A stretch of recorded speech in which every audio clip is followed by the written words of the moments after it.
aliansi LSM wartawan Publikasi. Yang pertama, mencurigai adanya tidak terbukaan PT Kerinci Merangi Hidro PMK dalam melaksanakan pembangunan PLTA Merangi. Yang kedua, tidak adanya laporan kepada pemerintah daerah mengenai data-data jelas tentang jumlah tenaga kerja yang berasal dari Kabupaten Kerinci dan dari luar wilayah. Yang ketiga, tidak adanya kejelasan penetapan harga tanah dari pihak Bukaka Group mengenai ketetapan harga tanah yang dibeli dari masyarakat. Yang keempat, terkait mengenai gaji karyawan dan kompensasi lain yang dilakukan oleh pihak KMH dinilai selalu di bawah UMP atau standar yang ada. Yang kelima, mengenai tenaga kerja di PLTA, sebagaimana perjanjian awal bahwa sebanyak 60% tenaga kerja diambil dari masyarakat Kerinci dan 40% dari luar daerah. Namun kenyataannya saat ini hanya terdapat sebanyak 20% tenaga kerja dari dalam daerah atau tenaga kerja lokal. Dari jumlah tenaga kerja yang ada, terdapat lebih kurang 9 orang tenaga kerja yang berasal dari Cina. 7.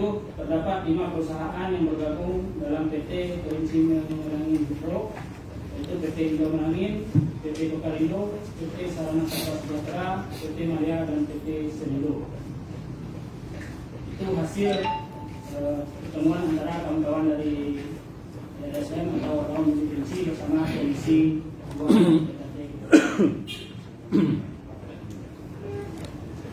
Baik, sudah kita dengarkan apa yang menjadi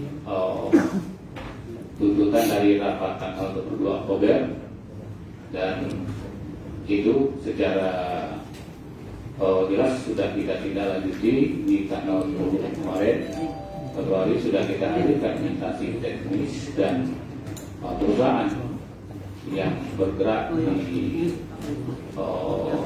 PLTA itu sendiri adalah PT Kerinci Merangi Hidro.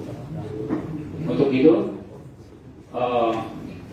telah kita dengarkan bersama, walaupun secara hasil rapat tadi sudah menggambarkan apa yang menjadi sebagai besar sudah menjadi jawaban, tapi pihak perusahaan melalui Pak Humas mungkin lebih bisa merunutkan kembali dan bisa menjelaskan kembali apa-apa saja yang menjadi tuntutan dari rapat-rapat sebelumnya.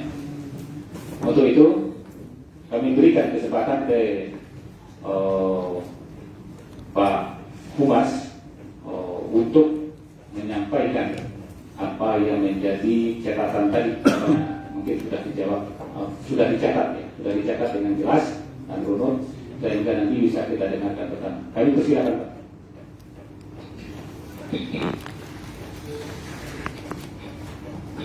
Bismillahirrahmanirrahim. Assalamualaikum warahmatullahi wabarakatuh. Salam sejahtera untuk kita semua.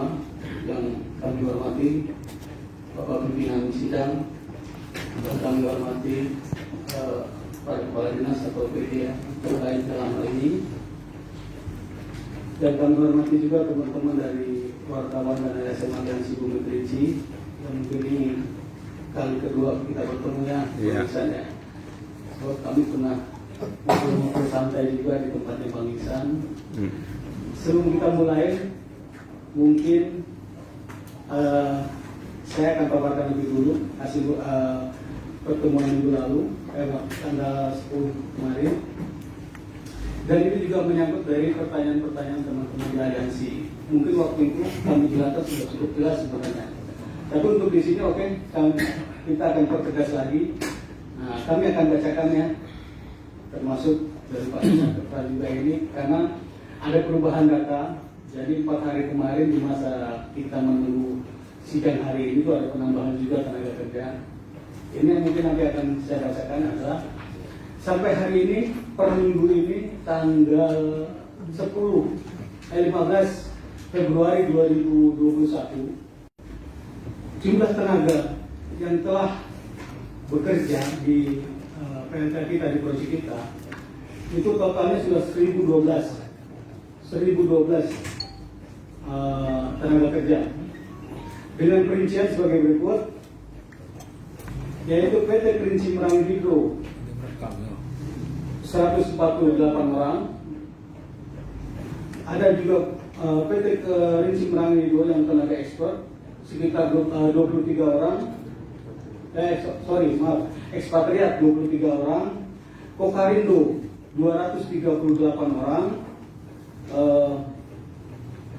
Triple S 181 orang, PT EBI 174 orang, Malaya 26 orang, Sulindo 131 orang, Privatgat 51 orang, Bukata Klinik 1 orang, dan Cidas 39 orang. Untuk backgroundnya kami akan membacakan juga. Ini dari desa-desa. Desa Muara Himat saat ini sudah 103 orang, Batang Merangin 150 orang, Pematang Lingkung 52 orang, Desa Tamie 80 orang, Desa Pasar Tamie 92 orang, Desa Seberang Merangin 5 orang, Desa Lubuk Paku 28 orang, Pulau Sangkar 21 orang, dan Sarutung 7 orang. Total yang masuk dalam kecamatan wilayah Batang Merangin sudah 538 orang. Ditambah lagi juga yang dari Kerinci, tapi di luar kecamatan Batang Merangin itu ada 58 orang. Dan terus dari Jambi, di luar kecamatan Batang Merangin juga ada 24 orang. Jadi memang yang kami masukkan lokal di sini adalah teman-teman saudara-saudara kita, terutama yang ada di daerah Tapak Project. Jadi begini yang perlu teman-teman pahami, yang harus kita sadari semua. Kemarin pada pembahasan tanggal 10 juga kami sudah sampaikan masalah ketersediaan dan keterbatasan tenaga kerja yang skill. Dan kebanyakan yang kami rekrut di sini adalah memang ada skill 1-2, termasuk tadi yang kategori Kerinci tapi di luar Batang Merangin itu ada dari Jambi, itu ada tenaga geologi, ada tenaga sipil, bahkan ada sampai untuk bagian-bagian tertentu. Nah, karena keterbatasan sumber daya manusia, sumber tenaga ahli yang skill itu, kenapa kami mendatangkan. Kalau kami total ini sudah sekitar 61% dari jumlah tenaga yang ada. Dengan lokalan, dengan muatan lokalnya sekitar totalnya jadi 620 orang. 620 orang yang saya sebutkan tadi, yang untuk kecamatan Batang Merangin saja sudah 538, Jambi dan Kerinci sudah 82 orang.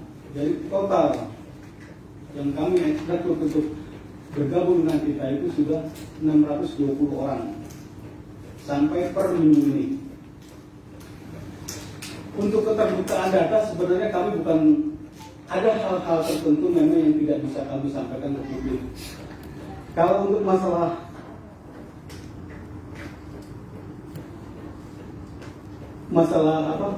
gaji, kami itu sudah mengacu pada UMP ya, bukan UMK, bukan kabupaten atau kota, tapi UMP provinsi yang sekarang itu sekitar 2.740. UMP itu hanya gaji pokok, belum ada tunjangan makan, ada tunjangan hadir, belum lagi kalau ada lemburan. Total itu mungkin satu orang per bulan bisa lah mengantongi itu sekitar 4,5 sampai 6 juta kalau ada lemburan. Itu.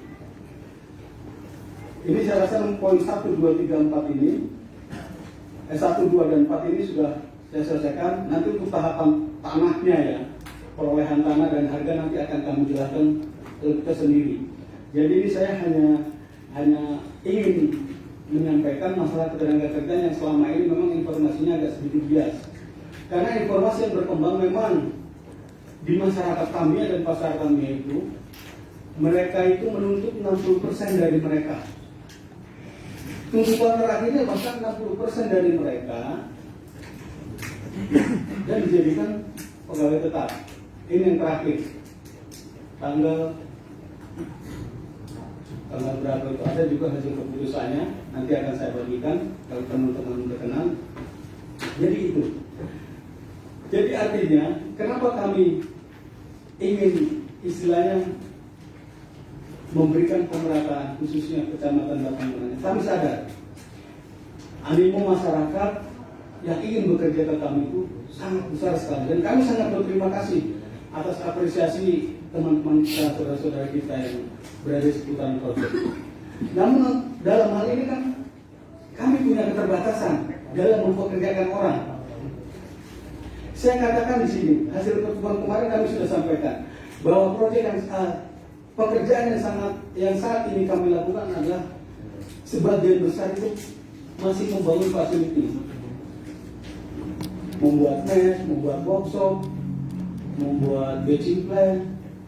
Jadi itu jalan yang kami buat dulu. Karena apa? Ini berkaitannya juga nanti misalnya ada perekrutan lain lagi ke depan. Ini tidak menutup kemungkinan.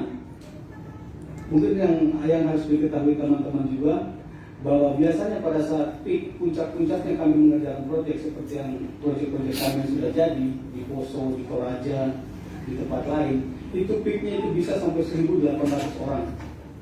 Pada saat peak, memang saat sudah puncak-puncaknya kami melakukan kegiatan di bagian bangunan-bangunan utama itu. Dan terus,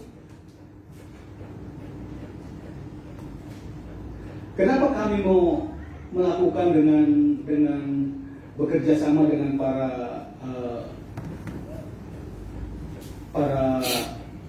perusahaan outsourcing? Karena itu tadi, kami ini sifatnya proyek. Proyek itu kita temporer, sementara ada batas waktunya. Dan ini nanti pada saat memang rencana proyek kami itu 5 tahun, dan kami sudah jelaskan juga pada pertemuan yang lalu waktu kita ada Fitcon dengan manajemen pusat itu, ya memang nanti yang kita akan berdayakan itu masyarakat lokal terutama, tapi berdasarkan pengalaman kita nanti pada saat kalau istilah kita itu OM, operasi dan maintenance, itu tidak banyak tenaga yang dibutuhkan. Mungkin paling banyak itu hanya 250 lah, udah paling top banget itu. Nah, tapi biasanya untuk itu, untuk operator nanti untuk menjalankan operasional dan maintenance itu, kita akan didik dulu. Serta merta tidak bisa kita langsung. Karena apa? Pengalaman kami di proyek kami itu sama. Kami didik tenaga yang untuk menjadi operator itu, operator di control room, operator di pintu bendungan, itu kami didik semua ke perusahaan milik negara dulu di PLN Jatiluhur yang memang sudah aktif. Karena waktu itu juga kami tidak punya pengalaman, mungkin nanti khusus untuk Rinci, karena kami sudah banyak pembangkit yang sudah beroperasi, mungkin nanti kan kita akan kirim ke sana. Karena program itu juga sekarang kita sudah jalankan dengan mengirimkan tenaga las yang untuk jadi untuk handal, welder, seperti itu. Itu program itu sudah jalankan. Dan biasanya nanti kalau 1 tahun atau 6 bulan sebelum proyek itu selesai, nah kami mulai melakukan perekrutan secara terbuka. Yang utamanya mungkin kami utamakan itu teman-teman dari sekecamatan Batang Merangin yang pernah bekerja di situ. Biasanya kami buka di situ. Jadi silakan Anda bersaing, karena apa? Karena memang ini nanti untuk pekerjaan jangka panjang. Operasi dan maintenance ini akan jangka panjang. Jadi bukan kontrak kami ya. Kami diberi hak kelola oleh PLN itu 30 tahun. Setelah 30 tahun itu secara otomatis barang itu diambil oleh negara. Jadi kami diberikan hak kelola itu hanya 30 tahun. Nanti di tahun ke-31 itu sudah menjadi milik negara, diambil alih oleh PLN. Nah, hal seperti ini sering kami sampaikan. Itu mudah-mudahan teman-teman semua dari ASN dan Aliansi memahami ini. Nanti kalau ada yang kurang jelas bisa kita tanya jawab saja, teman-teman. Terus kaitannya dengan masalah tanah. Ada teman-teman dari kami yang mengatakan itu hak layak, tanah ada, tanah layak. Kami tidak menafikan masalah ada dan layak. Saya sering sampaikan seperti itu. Bahkan mari kita duduk bersama dengan adat dengan melayani. Seperti itu. Keinginan kita sebenarnya. Karena apa? Hasil survei, hasil identifikasi kami di lapangan, sebagian dari lokasi, bukan sebagian besar, mungkin sekitar 90% lokasi yang kita bebaskan peruntukannya itu, sebagian besar diolah oleh masyarakat, oleh pemilik, dan ada penggarapnya kebetulan di ladang-ladang tersebut dengan tanaman kopi, kulit, durian, macam-macam yang kalau kita lihat fisiknya memang di atas sudah 10 tahun diolah, di atas 15 tahun. Jadi untuk pembebasan ini ya kami berhubungan langsung dengan para pemilik itu, diketahui oleh pemerintah desa, para desa. Itu satu. Kedua, masalah harga. Ini yang mungkin teman-teman selama ini agak simpang siur. Kami jujur, saya katakan, kalau masalah harga itu kami sifatnya negotiable. Kami tidak punya patokan. Itu satu. Kedua, ini yang harus teman-teman pahami juga. Sering waktu kita diskusi di tempatnya Bang Iksan itu, saya katakan begini, ambil contoh ringan saja sederhana. Lahan si A itu yang kena tapak proyek kita, yang terkena planning proyek kita itu hanya mungkin 500 atau 5.000 atau 3.000 meter persegi. Tapi lahan beliau luasnya 2 hektar. Yang terkena kita tuh hanya 2.000 sampai 3.000 meter. Pada saat kita, Pak, kami mau ambil, tapi hanya 2.000 atau 3.000 meter saja sesuai dengan kebutuhan kami. Tapi saya bilang, waduh Pak, kalau cuma ngambil 3.000 meter, lebih tidak usah. Kalau mau Bapak ambil semua. Kalau tidak. Ini pilihan yang sulit bagi kita. Nah, kenapa kita lakukan pembebasan secara semuanya itu enggak? Itu tadi kami lakukan negosiasi. Oke Pak, sebenarnya ini kami butuh lahan Bapak tuh hanya 3.000 sampai 5.000 meter. Kalau Bapak mau semua, boleh saya fasilitasi. Tapi harganya tentunya tidak sama. 2 hektar, kita butuh sebenarnya harga cuma 5.000 meter. Nah ini yang saya katakan, kenapa lahan kita banyak, seperti itu Pak. Itu yang harus kita pahami bersama. Karena itu fakta di lapangan. Karena ada sekarang ini yang sudah, karena sementara daerah Muara Enim, Batang Merangin itu kita sebenarnya sudah close ya untuk pembebasan. Sudah tidak ada lagi rencana pembebasan untuk Batang Merangin dan Muara Enim. Tapi apa? Kita kan melihat juga ke depan dalam proses perjalanan pembangunan, misalnya pembuatan jalan pada saat land clearing, pada saat eksavasi, ada yang mohon maaf, mungkin operator kita yang nakal, atau yang operator tidak tahu batasnya, digaruk tanah orang, tanaman orang digaruk. Nah ini yang kadang lahan kita itu makin besar. Kenapa? Ada dampak di situ. Saya sendiri dalam hal ini tidak bisa memantau atau mengawasi pergerakan teman-teman karena cakupan areanya begitu luas. Kelemahan kami di sini ialah yaitu kita tidak bisa memantau secara utuh. Karena apa? Lokasi kita itu terpecah-pecah, parsial, tidak jadi satu kawasan. Beda dengan tempat-tempat kami di Toraja, di Poso, di Malaya. Itu dalam satu kawasan yang satu pintu masuk, mudah kontrolnya. Batasnya jelas. Kalau di sini memang jujur kami agak kesulitan. Karena apa? Ada adik 1, ada adik 2, ada adik 3, ada adik 4, ada end portal di sana, ada area powerhouse di sana. Karena itu tadi, kita punya tanah rencana panjangnya sekitar 11 km. Yang baru kita kerjakan itu, yang baru kita lakukan pengeboran itu hanya sekitar baru 4 km. Padahal kita sudah berjalan hampir 1 tahun sekarang untuk masuk ke pekerjaan tanah. Jadi masih sekitar butuh 3 tahun. Nah ini yang kami kejar. Ini yang sedang kami lakukan. Karena apa? Setelah pekerjaan pengeboran ini selesai, nanti ada pekerjaan perapihan di situ. Yang istilahnya dia dicor, disokrit. Dan perlu teman-teman ketahui semua, kemarin ini sudah kami sampaikan juga bahwa teman-teman di daerah kita, di Kerinci khususnya, di Batang Merangin khususnya, itu tidak mau bekerja di bawah tanah. Tidak mau, makanya kenapa yang untuk pekerjaan tanah itu kami bawa dari Jakarta, karena mereka yang sudah terbiasa.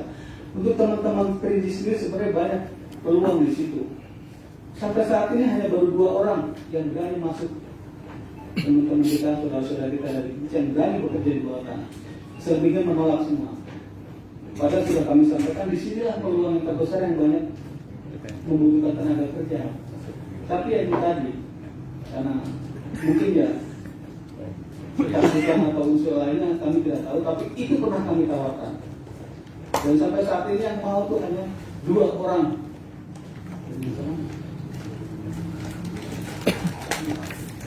Itu pun dari jauh, dari Pertak dengan 1, kami yang 1. Yang lainnya dari Batang Merangin, dari Pasar kami, nggak ada yang berbeda. Saya sambung lagi menyangkut masalah harga. Nah, yang kami lakukan adalah negosiasi. Kami bukan tidak menghargai adat atau apa. Kami paham, kami kerjasama dengan para bupati, dengan adat, dengan desa. Tapi memang itu tadi, fakta di lapangan, kita tidak bisa pungkiri. Memang sebagian besar lahan di sana itu sudah digarap. Dan ada para pemiliknya.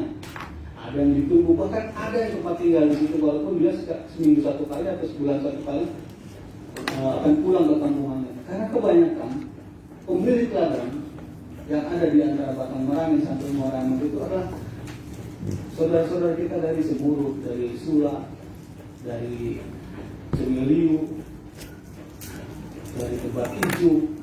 Itu karena kebetulan saya sendiri yang menangani itu masalah pembebasan. Masalah harga, jujur saya katakan kami lebih manusiawi daripada harga yang ada. Kalau kita mengikuti NJOP daerah sana itu masuknya zonanya hanya Rp5.000 per meter. Kami sudah 4 kali, 5 kali, bahkan ada 10 kali, bahkan ada 20 kali. Memang harga di sana kami tidak ada patokan baku, tergantung dari tingkat kebutuhannya lahan tersebut. Ada daerah-daerah tertentu yang memang harganya agak sedikit fantastis, ada. Karena apa? Posisi tersebut kita tidak bisa pindahkan lagi. Misalnya posisi powerhouse, posisi benchmark, itu tidak bisa kita geser lagi.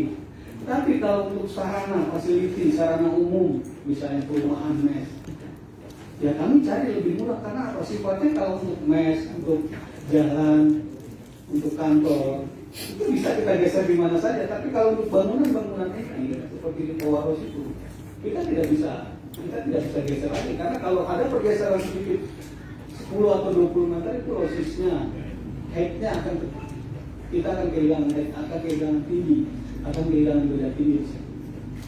Dan ini saya rasa poin-poin yang 7 tadi sudah saya sampaikan secara singkat. Nanti misalnya ada yang kurang jelas bisa dipertanyakan kembali, kita diskusi sambil berjalan saja. Kurang lebihnya mohon maaf. Sekian Pak Pimpinan. Assalamualaikum warahmatullahi wabarakatuh.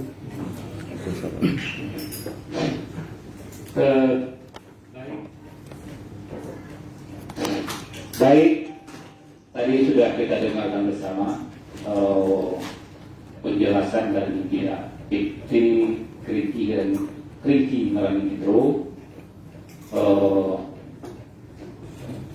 Memang dari beberapa tuntutan hampir sebagian besar sudah beliau sampaikan penjelasannya, dan mungkin juga kami tambahkan, kami pertegaskan bahwa kemarin itu ada mungkin pertanyaan yang jumlah luasan lahannya yang lebih besar dari kebutuhan yang ada sebelumnya, kira-kira itu. Tapi nanti mungkin bisa ditambahkan, kemana yang bisa kami tambahkan informasi pada saat ini. Terjadi pergeseran tadi hampir sudah disampaikan, ada hal-hal kejadian di lapangan yang membuat itu terjadi. Dan juga ada perubahan, mungkin pengaruh perubahan peta jalur ya Pak ini. Ya, itu juga nanti mungkin ditambahkan, saya hanya mengingatkan saja. Ada nanti mungkin pertanyaan dari teman-teman SN, kenapa jumlah lahan bertambah dari yang dibutuhkan?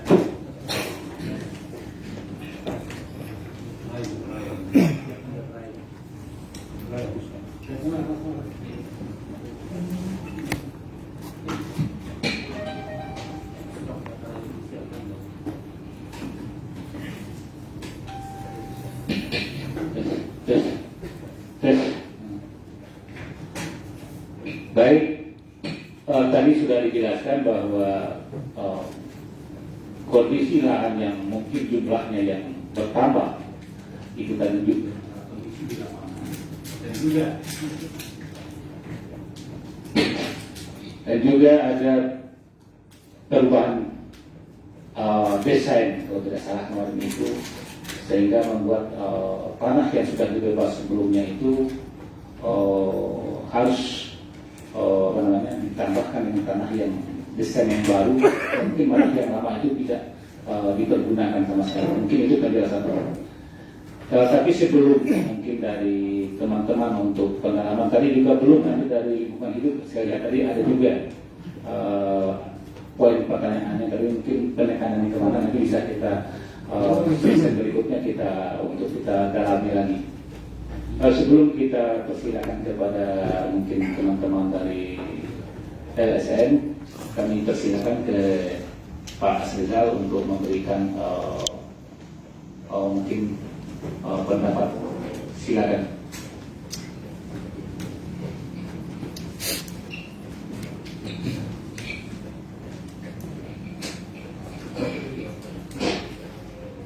Terima kasih atas kesempatan yang diberikan.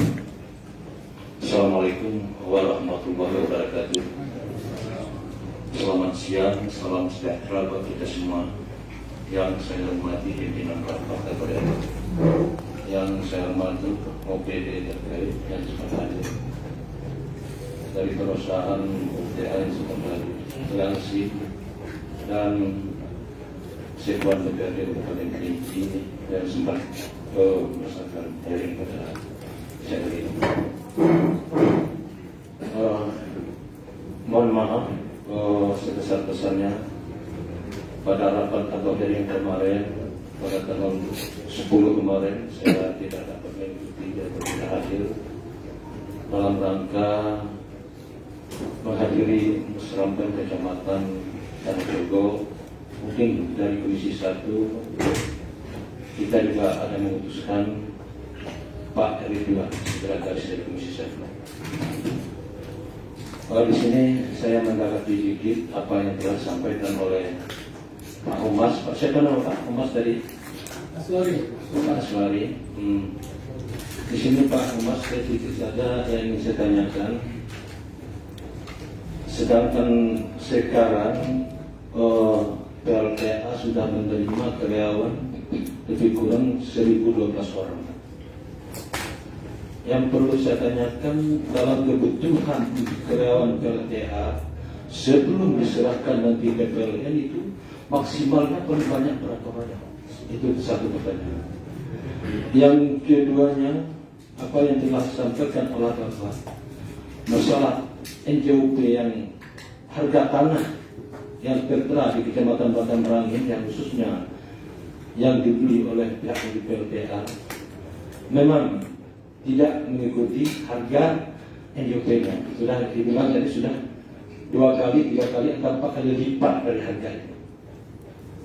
Tapi informasi Pak, ada dari masyarakat tidak sepenuhnya menerima harga yang sebanyak itu.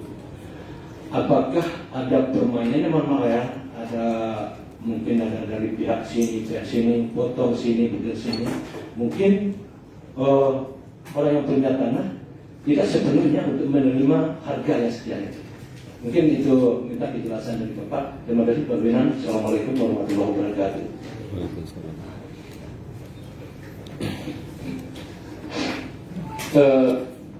Sebelum dijawab, mungkin karena kita ingatkan juga kita masih waktu, nanti mungkin kita akan break, nanti kita sepakati di jam 1 ya.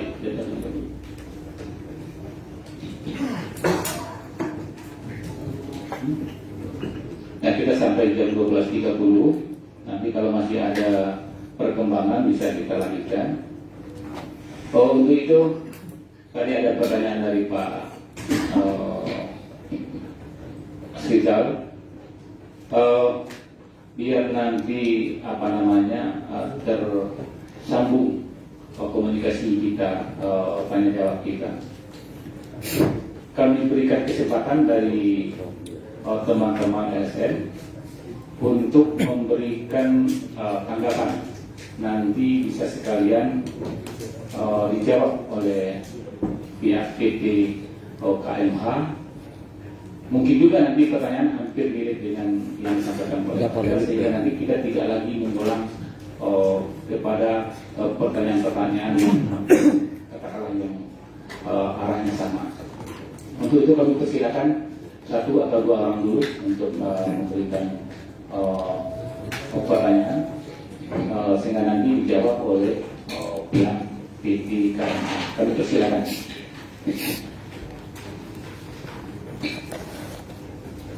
Bismillahirrahmanirrahim. Assalamualaikum warahmatullahi wabarakatuh. Semoga kita diberikan kesehatan dan apa yang kita lakukan hari ini mendapat berkah dari Allah Subhanahu wa taala. Amin. Baik. Supaya pemahaman kita sama terkait apa yang kita bahas hari ini, sebenarnya ada 2 poin yang grand besar yang harus kita bahas secara umum. Tapi yang pertama itu adalah persoalan PLTA. Ini kalau gambaran pertamanya itu PLTA. Kenapa PLTA jadi fokus utama? Nah, di situ ada 2 poin yang harus kita bahas. Mungkin kawan-kawan dari SKPD dan yang lainnya perlu lebih memberikan perhatian khusus terkait persoalan-persoalan yang ada, supaya kita sama-sama membahasnya dan mendapat informasi lebih detail. Kalau persoalan PLTA yang kita angkat menjadi dasar pembicaraan kita hari ini, karena ada hubungannya dengan pertama adalah antara PLTA dan masyarakat. Masyarakat apa? Persoalan adat, tanah ulayat. Kemudian di situ ada masyarakat juga yang menuntut masalah tenaga kerja. Secara umum sudah dijelaskan oleh pihak PLTA tadi. Saya akan menambahkan supaya lebih detail persoalan hubungan PLTA dengan tanah ulayat, artinya adat. Karena kita belum mengupas lebih jauh tadi persoalan kewenangan adat, masyarakat adat. Kalau persoalan lain mungkin sudah dijelaskan oleh yang dari resume rapat, kemudian juga dari PLTA sendiri. Mengapa harus kita bahas di sisi adat? Karena kita melihat titik konfliknya itu berdasarkan dari adat. Masyarakat menganggap tanah ulayat mereka sudah digarap, diambil oleh PLTA. Itu titik awal. Dan itu berimbas kepada desa-desa yang lain sampai adanya kerajaan Ujung Pagahuyung, yang itu harus dijadikan perhatian serius. Adat di Kerinci, mungkin kita lebih tahu tentang adat Kerinci dapat 8 helai kain. Saya memberikan gambaran kepada kawan-kawan yang hadir. Selama hidup kita hanya tahu dapat 4 alam Kerinci. Lantas sekarang ada ujung kerajaan Pagaruyung 2017. Kenapa harus kita bahas ke sini? Karena yang dipakai untuk wewenang atas tanah wilayah itu adalah ujung kerajaan Pagaruyung, bukan Depati 4. Itu yang pertama. Dan itu menjadi konflik yang berkepanjangan. Tanah-tanah yang dikuasai dulu oleh Depati 4 tapi dialihkan dengan atas nama Kerajaan Pagaruyung. Konflik Muak Semerak ada hubungannya dengan ujung Pagaruyung. Itu ada Pagaruyung. Apakah yang punya akta notaris lembaga adat itu ada adat? Dan apakah punya wewenang untuk persoalan-persoalan tanah wilayah? Saya menawarkan ke DPR hari ini, kalau tidak sanggup menuntaskan persoalan ini akan berkepanjangan. Catat, karena persoalan konflik PLTA ini berkaitan dengan konflik antara masyarakat dan masyarakat adat. Kalau diikuti PLTA, dihubungkan dengan Depati 4 Alam Kerinci untuk kewenangan tanah wilayah, saya pikir selesai. Tambah Rencong Telang, Depati 4 masuk Rencong Telang, Biangsari, Muara Langkat, dan Depati Atur Bumi. Ini persoalannya, dan ini akan berkepanjangan. Kita dapat informasi lain. Legalitas lembaga adat wilayah Depati Rencong Telang ujung kerajaan Pagaruyung Pulau Sangkar, itu nama lembaga adatnya berakta notaris tahun 2017. tahun 2017.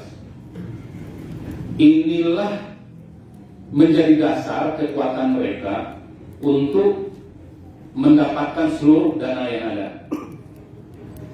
Jumlahnya sudah miliaran. 2,750. Itu persoalan adat.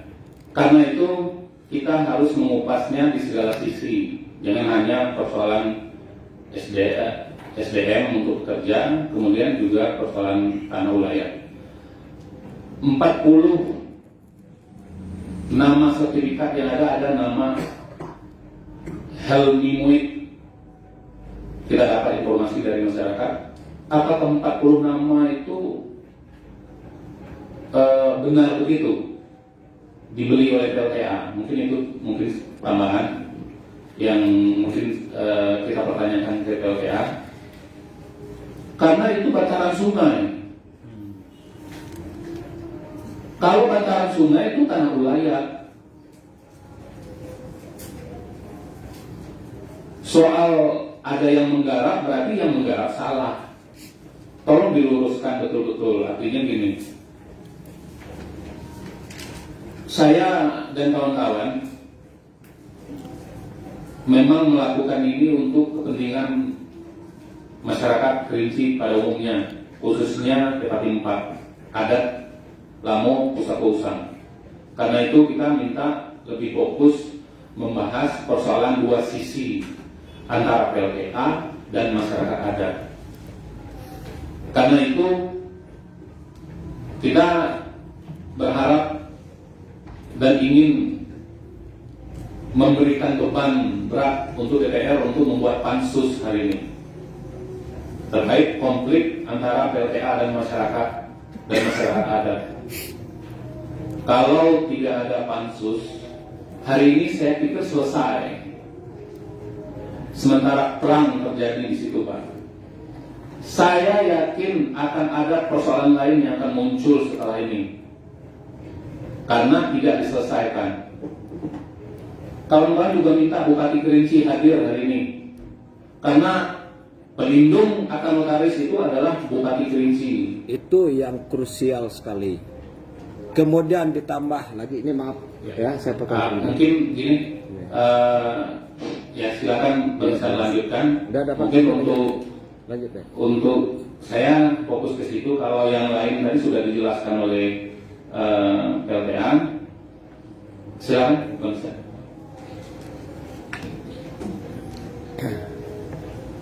Mungkin kami berikan kesempatan Pak Iksan menambahkan untuk apa yang sudah disampaikan oleh Pak Matono, untuk nanti akan kita coba untuk kita berikan tanggapan dari mungkin OPD teknis atau mungkin dari pihak perusahaan. Silakan. Assalamualaikum warahmatullahi wabarakatuh. Kepada yang terhormat rekan-rekan anggota DPRD Kabupaten Kerinci dan PT KMH serta dinas-dinas yang terkait, serta adik-adik aliansi Bumi Kerinci, termasuk dari Polres Kerinci yang hadir, kemudian dari Kodim mungkin ada juga. Jadi terkait masalah tanah-tanah ulayat, memang saya berkebun di Bedeng 5. Jadi sudah lama mendengar, cuman riaknya itu baru ketahuan sekarang. Jadi pada intinya PLTA ini sesuai pembicaraan kita dengan Pak Azori ya ini ya. Jadi kalau urusan-urusan terkait masalah tanah ataupun ulayat tentu berkaitan dengan pihak kecamatan, betul nggak? Nah di sini kemudian terakhir saya menemukan ada pembicaraan dan saya punya rekamannya. Jadi kalau saya tidak mengatakan Depati Kerajaan Ujung Pagaruyung, tetapi saya mengatakan Depati Akte Notaris Ujung Pagaruyung, karena di Kerinci ini tidak ada sejarahnya Kerajaan Ujung Pagaruyung yang ada di Kerinci, dan itu berarti merubah tatanan yang ada di Kabupaten Kerinci. Kan bertambah jadinya ada, kalau sudah ada Ujung Pagaruyung, Pak. Saya punya rekamannya begini.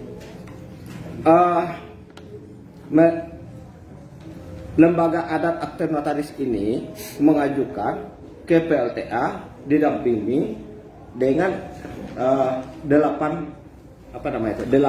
depati, bukan LKN tidak. 8 depati, kemudian ada disebutkan nama-namanya semua. Nah, termasuk yang saya wawancari ini, mereka kalau tidak salah itu mendapatkan 2 miliar 750 ribu ya, 750 kalau tidak salah. Hah? Kalau 2,75 berarti 2 miliar 750. Nah, ya tadi kebetulan saya sempat memberikan video itu kepada Bapak Boy Edward. Jadi saya perkenalkan tadi, ini kisah mereka. Nah itu memang dana itu ada pada seseorang, bukan begitu tadi Pak? Saya perkenalkan tadi. Nanti bisa kita dengarkan langsung nanti, ya. Tapi mungkin tidak untuk live karena kita takut nanti akan terjadi riak, begitu. Nah, dana ini disimpan dengan pada seseorang untuk dipergunakan untuk membangun gedung adat. Hasil dari apa? Hasil dari yang lahan-lahan yang ada di bantaran kali atau bantaran sungai. Nah, itu katanya, ya kan? Kemudian beliau ini termasuk orang yang ke sana. Kemudian poin yang ketiga itu poin yang ketiga, jadi saya pertanyakan, kok bisa begitu?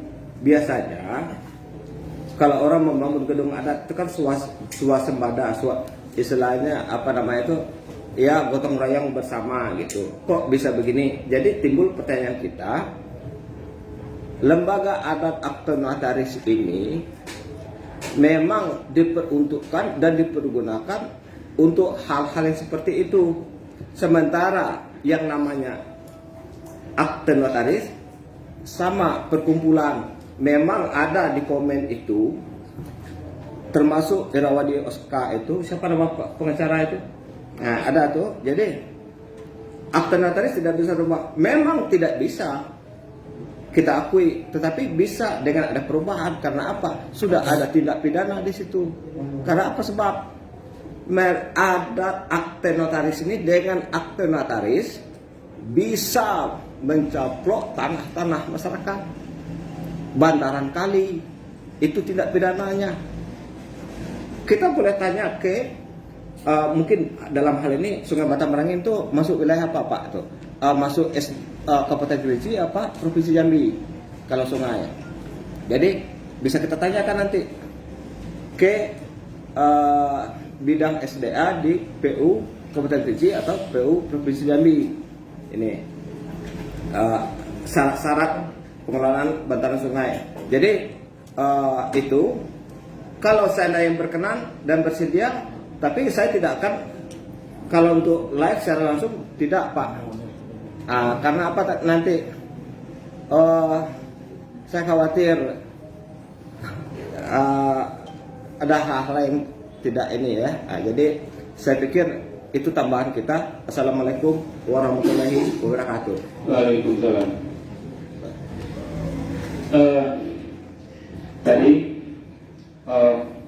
sebelum kami berikan kesempatan pada yang mau bertanya atau nanti kami batasi dulu, cuman kami hanya mengingatkan kita semua, kita dan pada rapat hari ini adalah kelanjutan dari rapat yang sudah terjadi di tanggal 22 Oktober. Itu rapatnya saya bacakan itu di hari Kamis 22 Oktober 2020, rapat yang dipimpin oleh Edminuddin dan anggota-anggotanya. Nah, di rapat itu tadi sudah dibacakan beberapa tuntutan dari teman-teman. Ya, ada 7 poin. Hampir semua poin tadi secara gambar umumnya sudah diberikan jawaban yang sudah mengena pada substansi. Nah, sekarang berkembang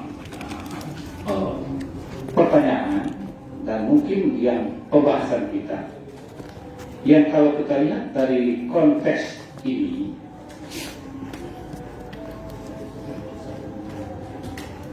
kayaknya kalau kita masukkan mungkin bisa saja kita tampung, tapi kalau kita melihat paling-paling bisa masuk ke bagian poin pertama, dicurigai adanya ketidakbukaan PT Anintro dalam pelaksanaan penyampaian bukan pembangunan PLTA Merangin. Itu paling-paling substansinya, tapi tidak tertutup kemungkinan ini menjadi hal yang urgen untuk kita jadikan masukan kalau memang ini menjadi persoalan-persoalan yang konteksnya di luar pertanyaan yang ada. Untuk itu, sebelum ini mungkin dijawab, karena tadi kita belum sepakat dari apa kita harus break. Waktu break kita hanya tinggal 17 menit lagi sampai jam setengah biar alur rapat kita ini jelas.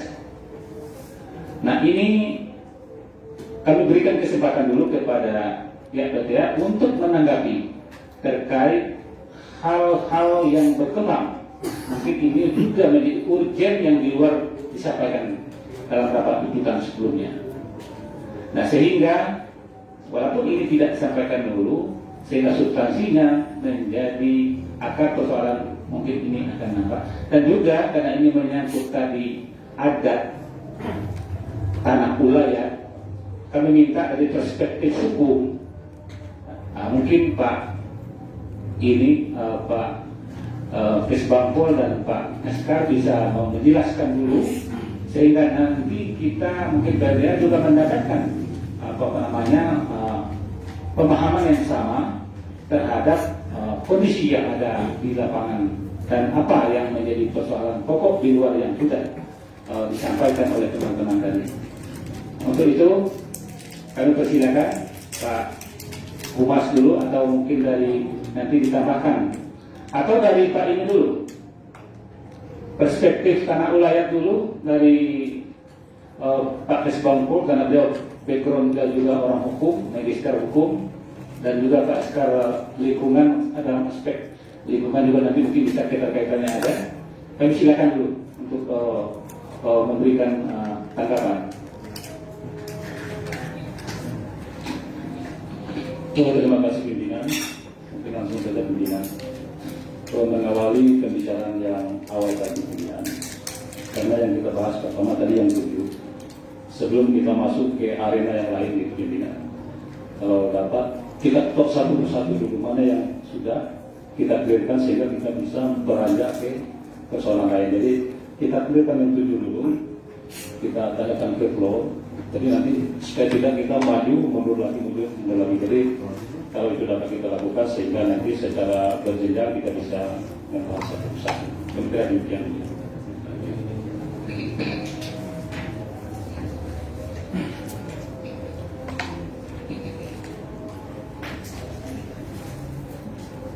Terima kasih. Assalamualaikum warahmatullahi wabarakatuh. Mungkin saya langsung izin pimpinan rapat Bapak Ketua Komisi 1, rekan dari OPD, dari Dasan dan Wartawan, juga dari MH. Mungkin kalau untuk yang lain sudah kenal. Untuk teman-teman dari Wartawan Nelson, izin perkenalkan saya Redi Asri, Kepala Kesbangpol yang baru. Sebelumnya saya banyak berdinas di Jambi dan alhamdulillah sudah banyak berkeliling di seluruh Indonesia. Saya terpanggil untuk ikut berkiprah bersama-sama dengan masyarakat untuk membangun politik tentunya. Untuk itu saya mohon dukungan. Izin Bapak Pimpinan, untuk berikutnya ada beberapa hal yang kami sampaikan. Pertama, saya sepakat tadi dengan Pak Astar. Tadi sudah dibacakan poin-poin menjadi tuntutan, dan juga saya sepakat dengan pimpinan rapat tadi bahwa walaupun berkembang di forum ini ada persoalan masalah tanah, mungkin bisa masuk pada ranah P1 tadi pimpinan. Tapi untuk yang lain bisa kita klarifikasi terlebih dahulu terkait dengan masalah tenaga kerja, masalah gaji. Saya pikir dari audiensi hearing kita kemarin, teman-teman dari ASEM itu saya pikir sudah bisa terjawab, dan kemarin juga ada data-data dari Pak dari KMH ya, itu juga sudah ada seperti itu. Saya kira itu clear. Cuman ada satu lagi hari ini berubah, Pak Asori. Kemarin ada 999 tenaga kerja ya, hari ini menjadi 1012, tapi ada penambahan 13. Sekali lagi kami ingatkan, tolong kami diinformasikan terkait masalah itu. Bisa dikirim di email. Jadi kami bisa melakukan evaluasi dan monitoring kegiatan penambahan tenaga kerja, termasuk dengan masalah data-data itu. Gitu. Ini tentu berkaitan dengan apa menjadi tuntutan dari teman-teman dari ASEAN dalam keterkaitannya dengan masalah putra daerah dan non-putra daerah. Kami tentu mengapresiasi eksistensi daripada PKMA ini yang akan beroperasi nanti pada tahun 2025. Terkait dengan masalah, sebelum saya masuk pada persoalan tanah ulayat dan adat ini, kebetulan saya sebelum kesini kemarin izin Bapak, kami mencari referensi. Kebetulan saya punya teman banyak di BPN. Kemarin menangani masalah konflik agraria di Provinsi Jambi, sudah pindah jadi kepala BPN di Bandung, Pak Donan namanya. Mungkin saya sebelum masuk sana, saya ingin klarifikasi juga dengan Pak Aslori dari KMA. Tadi disebutkan ada terkait dengan NJOP. Nah, kita sampai sekarang kan belum tahu NJOP ini berapa sih. Kemudian kami juga pernah menyelesaikan masalah tanah untuk penggunaan SOTT itu melalui KJPP, Kantor Jasa Penilaian Publik. Biasa di situ ada rumus-rumus yang digunakan.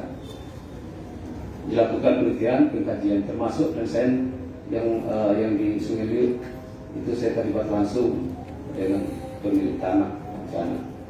Nah ini perlu. Jadi kita harus tahu kalau Pak Asroli tadi bilang ada ada tidak masuk pada standar. Standar itu apa sih?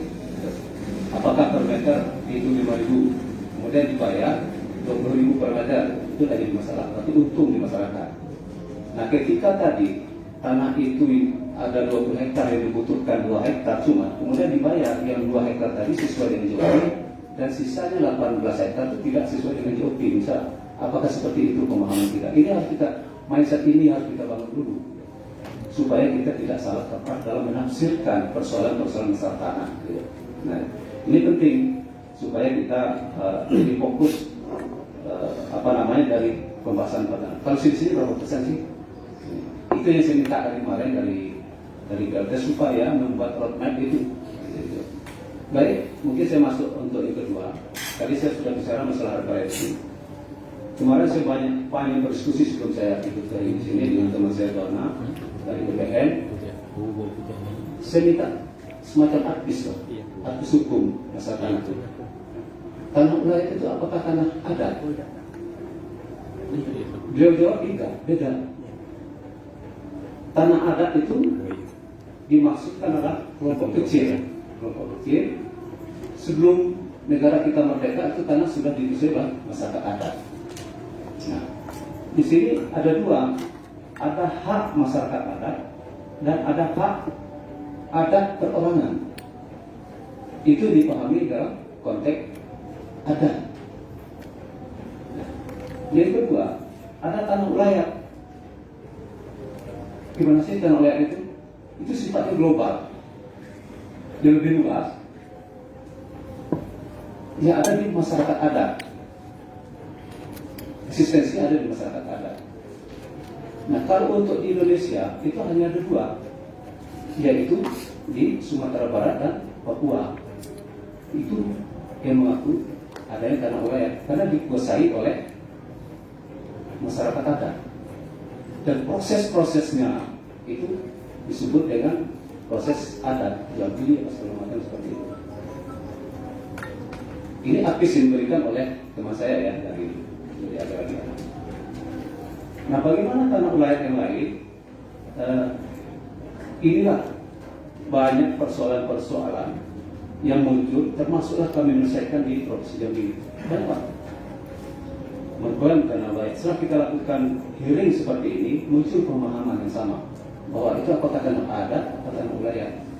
Nah, tadi kalau tanah wilayah di Indonesia yang diakui hanya ada dua, yaitu Sumatera Barat dan Papua. Kemudian ada namanya tanah komunal. Nah ini tanah komunal ini itu dikuasai banyak orang. Ini disebut dengan tanah komunal. Kemudian sudah ada sertifikat di situ.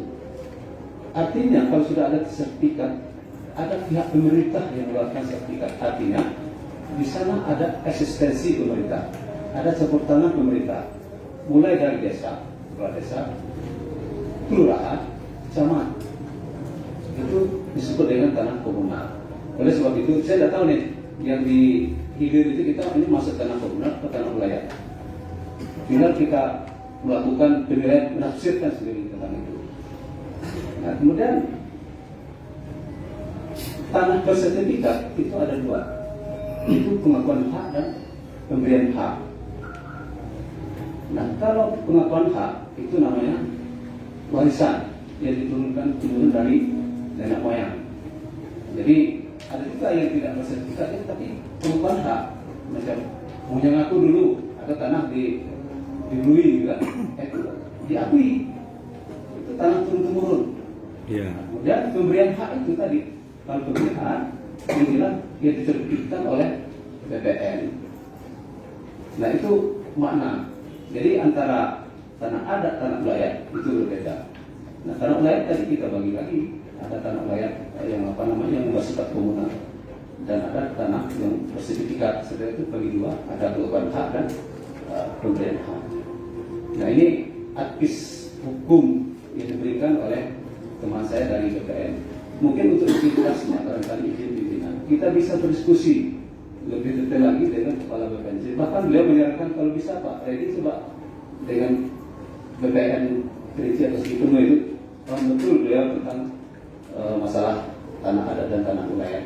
Pertama dia merealisasikan supaya dengan BPN Situbondo sebenarnya karena pernah menangani masalah hal yang sama.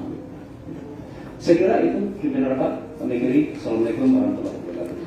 Waalaikumsalam warahmatullahi wabarakatuh. Baik, sebelum kita lanjutkan, kami akan tambahkan sedikit tadi karena rapat kita tadi tahapannya baru membacakan materi rapat sebelumnya dan ditambahkan pendalaman dan penjelasan dari pihak PPKMH dikaitkan dengan pertanyaan-pertanyaan sebelumnya dan ditambahkan lagi yang berkembang di rapat ini rapat masalah tanah adat yang tadi kami sampaikan konteks pertanyaan tadi sudah kita menampung informasi di luar yang sudah disampaikan kemarin. Nah, tadi ada kita dengan penjelasan walaupun belum begitu dalam dari Kesbangpol. Kemudian tadi ada juga tanggapan dari Pak Askar bahwa ada minta ini kan dipikirkan dulu.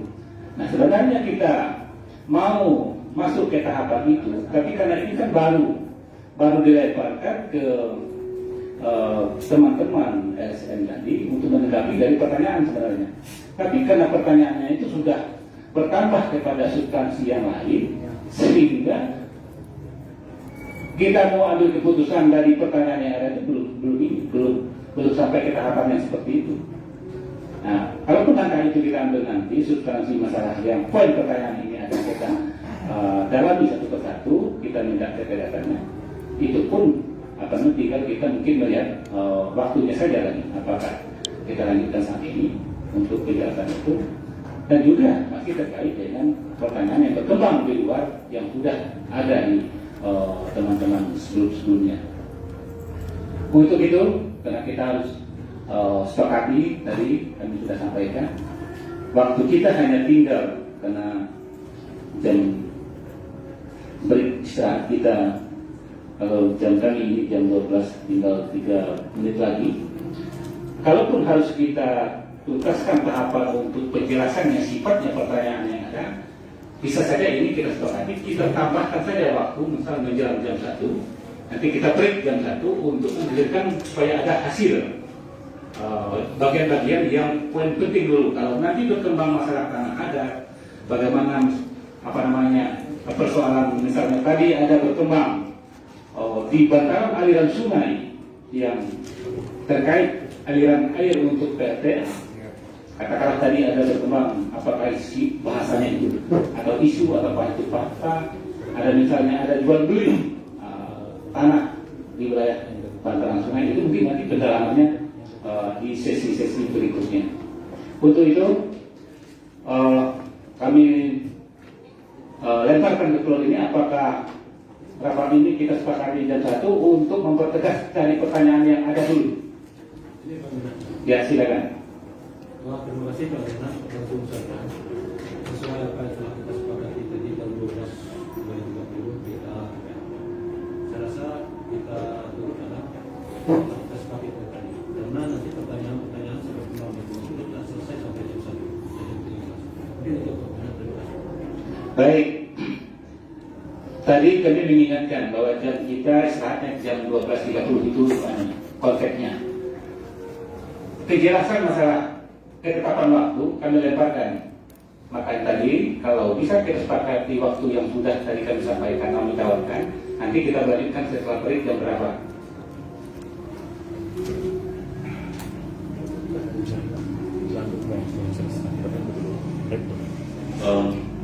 Kalau dari saya sih kita break dulu, tidak lanjut yang 1.30. Siap. Baik. Mungkin dari pihak UKK juga menyampaikan